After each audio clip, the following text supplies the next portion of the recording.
Bom dia, nós iremos apresentar sobre a experiência 16, mudanças climáticas e você. Como as mudanças climáticas afetam o nosso dia a dia. Escassez de água potável, aumento das inundações e do nível do mar, além da insegurança alimentar, serão consequências das mudanças climáticas. O aumento na temperatura média do planeta pode desencadear longos períodos de estiagem no futuro. Os três impactos que vão ter são um aumento de doenças transmissíveis. As mudanças climáticas podem provocar o excesso de chuvas, que tornam o ambiente mais propício para a proliferação da dengue e de outras doenças infecciosas, como malária, chikungunya e outras doenças. Risco de racionamento de água. Assim como as mudanças climáticas podem elevar a quantidade de chuva, elas também podem atuar de forma contrária, diminuindo as chuvas, o que consequentemente reduz a água nos reservatórios e aumenta o risco de racionamento. Alimentos mais caros. A produção agrícola depende da previsibilidade climática, mas a desordem nas condições do tempo torna a atividade um investimento de risco. Como as mudanças climáticas afetam a economia? Além de impactar o equilíbrio ecológico de ecossistemas, colocando a biodiversidade planetária em risco, o aquecimento global ameaça a estabilidade econômica mundial, afetando a vida de milhares de pessoas. A intensificação do aquecimento global pode trazer prejuízos à produtividade agrícola, gerando inflação de produtos alimentícios, como ocorreu com o aumento do valor do café, por causa das secas e geadas ocorridas em 2021. A maior probabilidade de eventos climáticos extremos dificulta o planejamento dos plantios baseado em previsões meteorológicas, diminuindo a produtividade das lavouras e prejudicando as colheitas. Fenômenos naturais localizados podem gerar efeitos econômicos negativos em escala global, de modo que o que acontece no Brasil venha a prejudicar o poder de compra de pessoas em outros países. Como o planeta é um imenso sistema interconectado, de maneira que o funcionamento da economia depende da manutenção do equilíbrio climático. Uma pequena mudança gera um efeito dominó com consequências graves a curto, médio e longo prazo. Cesta Básica Nacional e Clima. No Brasil, segundo o Departamento Intersindical de Estatística e Estudos Socioeconômicos, o preço da cesta básica já custa R$ 650, quase 60% do valor do salário mínimo nacional, R$ 1.100. O fim da política que garante aumentos salariais acima da inflação, juntamente com a alta nos preços dos alimentos, influenciado também por questões climáticas, limitou o poder de compra do trabalhador brasileiro. Mudanças climáticas, pobreza e desigualdade.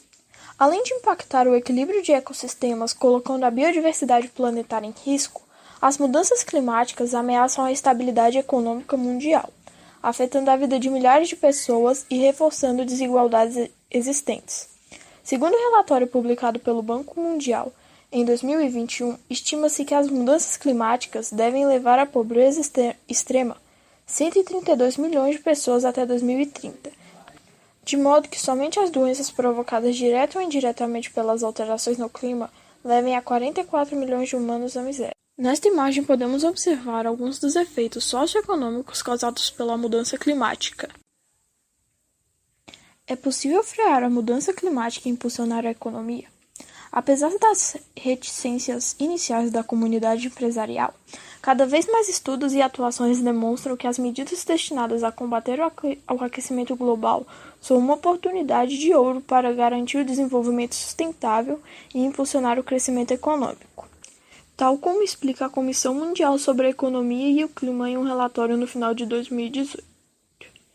A adoção de medidas de ação climáticas ambiciosas poderia gerar um lucro de até 26 bilhões de dólares até 2030, assim como 65 milhões de novos empregos com baixas emissões de carbono. Bom dia. Bom, eu vou começar falando um pouco sobre o efeito estufa, que é uma coisa que influencia também nas mudanças climáticas. Basicamente, o efeito estufa é um fenômeno natural que, ao mesmo tempo que ele serve para ajudar o planeta, devido ao ser humano, ele também pode ser um pouco prejudicial.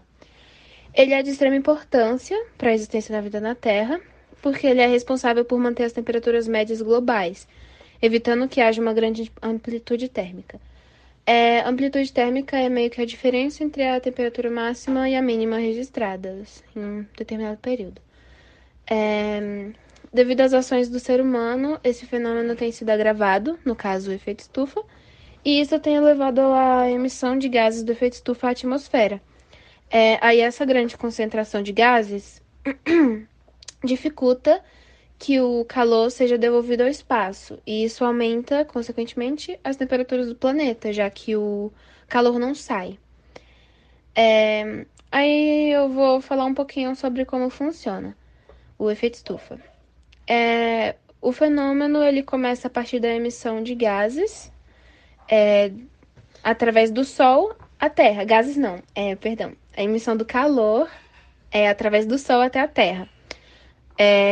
Aí, parte desse calor é absorvido pela superfície terrestre, pelos oceanos, e a outra parte é devolvida ao espaço. Contudo, uma parcela da radiação solar é irradiada pela superfície e fica retida na atmosfera em decorrência da presença dos gases do efeito estufa, que impede que o calor seja devolvido totalmente ao espaço. Então, parte dele, no efeito estufa natural, fica na Terra, parte do calor, uma pequena parte, e a outra parte é devolvida ao espaço. E assim o clima se mantém estável, evitando a amplitude térmica e mantendo também o equilíbrio energético do ambiente. Um exemplo do funcionamento do efeito estufa, para dar para entender um pouco melhor, é assim: quando um carro está estacionado em um dia bastante ensolarado, os raios solares atravessam os vidros do carro e aquece o interior dele. O calor que está ali dentro tende a ser devolvido para fora do carro, saindo pelo vidro, porém com algumas dificuldades, né? Assim, parte do calor fica retido no interior do carro, mantendo ele aquecido normalmente. Os gases do efeito estufa eles funcionam como o vidro do carro. Ele permite a entrada da radiação solar e a radiação solar aquece o interior do carro e o vidro dificulta que todo o calor seja devolvido ao espaço. É basicamente isso. Nessa imagem que está no slide, mostra um pouquinho de como funciona.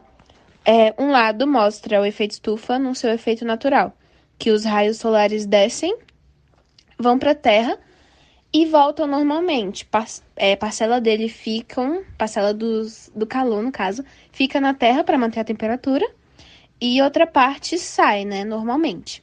Já do outro lado, que está mais escuro, mostra o efeito estufa intensificado pelo homem. Ou seja, algumas ações do ser humano fazem que esse efeito se intensifique e fique do jeito que, tipo, não é o jeito normal, não é o que deveria ser. Aí os raios, eles descem para a Terra e eles, na hora de sair, eles não conseguem passar. Porque ali no local que era para eles passar se encontram os gases do efeito estufa que atrapalham a saída deles. Agora eu vou falar rapidinho, só alguns exemplos de algumas consequências do efeito estufa. Um deles é o derretimento das calotas polares, o aumento do nível do mar, aí o agravamento da segurança alimentar, prejudicando as colheitas e a pesca, a extinção de espécies e danos a diversos ecossistemas, perdas de terras em decorrência do aumento do nível do mar, que provocará também ondas migratórias, as inundações nas latitudes do norte do Pacífico Equatorial, escassez de água em algumas regiões. E, assim, obviamente não causa só isso, tem muitas mais outras coisas que pode acontecer, coisas que já estão acontecendo, porém, essas são algumas consequências irreversíveis do efeito estufa. Bom dia, eu vou falar um pouco sobre a iniciativa dos países para combater o efeito estufa.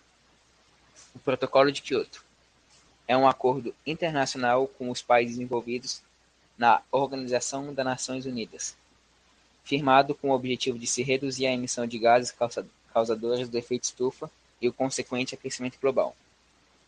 Redigido e assinado em Kyoto em 1997, o protocolo criou diretrizes para amenizar o impacto dos problemas ambientais causados pelo modelo de desenvolvimento industrial e o consumo vigente no planeta. Algumas das diretrizes que o país envolvidos ao acordo precisa tomar para atingir suas metas: aumento da eficiência energética em setores relevantes como da economia, proteção e aumento de sumidouros e reservatórios de gases de efeito estufa sobre o meio ambiente, como as florestas, promoção de práticas sustentáveis de manejo florestal, florestamento e reflorestamento, promoção de formas sustentáveis para a agricultura, adoção dos projetos Mecanismo de Desenvolvimento Limpo, MDL. Ainda falando sobre as iniciativas e acordos que tem pelo mundo, com o objetivo de parar esse problema, nós podemos destacar o Acordo de Paris, um acordo com 400 países, 196 para ser mais exato, que vai tentar levar o mundo para um futuro próspero e com a mínima emissão de carbono possível, tendo base planos e metas climáticas para cada país que está envolvido, mostrando um grande avanço para a luta para um futuro melhor. O Brasil também assinou esse acordo e está nesse meio, então foi entregue algumas metas, sendo alguma delas o aumentar a participação da bioenergia sustentável na sua matriz energética, a utilização de tecnologias limpas na indústria brasileira, melhorar a infraestrutura dos transportes públicos, para incentivar o uso deles e ter menos carro nas ruas, diminuir o desmatamento, autoexplicativo, restaurar e reflorestar até 12 milhões de hectares de floresta. Também acho que é autoexplicativo, né? Resumindo o funcionamento do acordo com auxílio da imagem, será da seguinte forma: a cada 5 anos os países vão se encontrar numa reunião para reforçar seus compromissos e metas, adaptando para cada situação, chegando até financiar, compartilhar informações, etc. Somente na África e na América do Sul tentará ser restaurado 217 milhões de hectares, com 1 trilhão de investimento em dólares para energia solar. E 20 países querendo dobrar seu investimento em energia limpa. Também terá 400 cidades tendo que reduzir suas emissões de carbono pela metade, e também 114 empresas pelo mundo inteiro tendo que criar metas para corte de emissões de carbono. Acredito que seja somente, e esse foi nosso trabalho.